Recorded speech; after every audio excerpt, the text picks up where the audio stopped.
Hi friend, माझं नाव मोहिनी आहे. माझं वय 22 वर्षे आहे.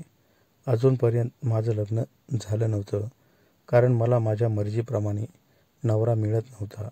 यामुळे मी आत्तापर्यंत बिना लग्नाची राहिले होते. माझ्या आईबाबांची मी एकुलती एक मुलगी असल्यामुळे मी खूप लाडामध्ये वाढले होते.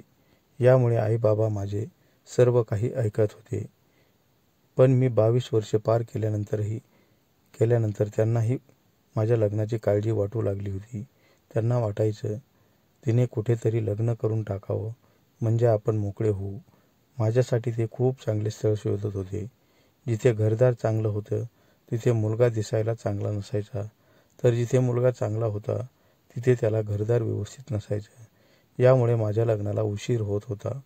मी एका शहरामध्ये राहत होते. आमचं घर 2 मजली होतं आणि आम्ही खाली राहत होतो. यामुळे आमच्या वरच्या रूम मोकळ्याच होत्या.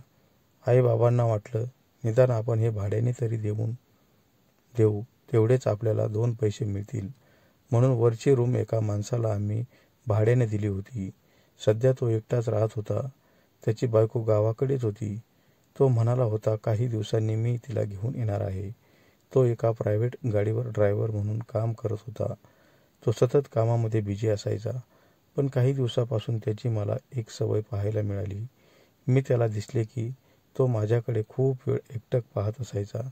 त्याला समजलं होतं माझं लग्न अजून झालेलं नाही आणि तो तसा अनुभवी होता. पण त्याला वाटायचं ही मुलगी आपल्याला जर त्या कामासाठी मिळाली तर चांगलंच होईल, म्हणून तो माझ्या चांगलाच मागे लागला होता. सुट्टीच्या दिवशी तो वरच्या रूममधून मुद्दाम आमच्या रूमकडे सारखं यायचा आणि मला वेगळाच इशारा करायचा. एक दिवस माझ्या आईबाबा गावाला गेले होते. यामुळे त्याला आता मोकळीक भेटत होती. दुपारच्या वेळेस तो आमच्या घरी आला आणि माझ्याशी खूप काही बोलू लागला. माझ्या फिगरकडे पाहून तो त्याचं चांगलंच चोळत होता.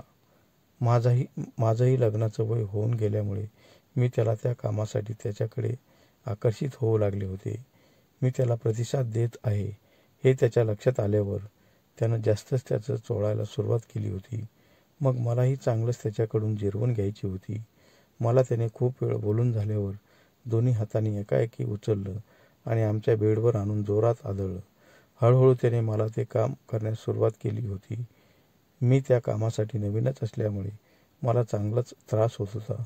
त्याला जास्त मागूनच आवडायचे. यामुळे माझं खूप दुखू लागलं होतं. म्हणून त्याला मी म्हणाले, अरे मागून बस झालं, आता थोडं पुढूनही माझ्या करून घे. मग त्याने पुढूनही ते काम करण्यास सुरुवात केली होती. आज मला त्याने खूपच दमवलं होतं. यामुळे मी थकून गेले होते. काही दिवसांनी आमच्यात खूप ते संबंध निर्माण झाले आणि मग माझ्या आईबाबांनाही हे माहीत झालं होतं. तेव्हा त्यांना वाटलं हे आता आपल्याला इथून काढून देतील. पण त्यांच्या मनात तसं काहीही नव्हतं. त्यामुळे त्यांना वाटायचं मुलीचं वय झाल्यामुळे तिच्याकडून अशी चूक झाली असेल. माझं असं समजल्यामुळे ते मला नको त्या स्थळाला होकार देण्यास भाग पाडत होते. पण मला माझ्या पसंतीने नवरा करायचा होता. यामुळे आपण आणखी थांबूया आणि थोडं उशिराने लग्न करूया असं मला वाटत होतं. पण माझी काळजी माझ्या आईबाबांना खूप होती.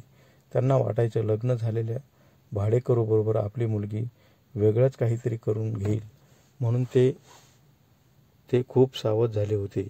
इकडे आमच्यातील ते संबंध वाढत चालले होते आणि तो ड्रायव्हर मला जास्त मागूनच ते काम करून घेत होता. पुढची सवय लागण्यासाठी खूप दिवस मला त्याची वाट पाहावी लागली होती. त्याने पुढच्या बाजूने सुरू केल्यावर मी आणखी समाधानी होत होते आणि तोही चांगलीच मजा करून घेत होता. अखेर काही दिवसांनी माझ्या आईबाबांनी माझ्यासाठी एक स्थळ आणले होते. तो मुलगा दिसायलाही चांगला होता आणि त्याला नोकरीही चांगली होती. यामुळे मी होकार दिला होता. माझं लग्न जमल्यानंतर मी ते कमी केलं होतं, कारण थोड्या दिवसातच माझं लग्न एका चांगल्या मुलाबरोबर होणार होतं.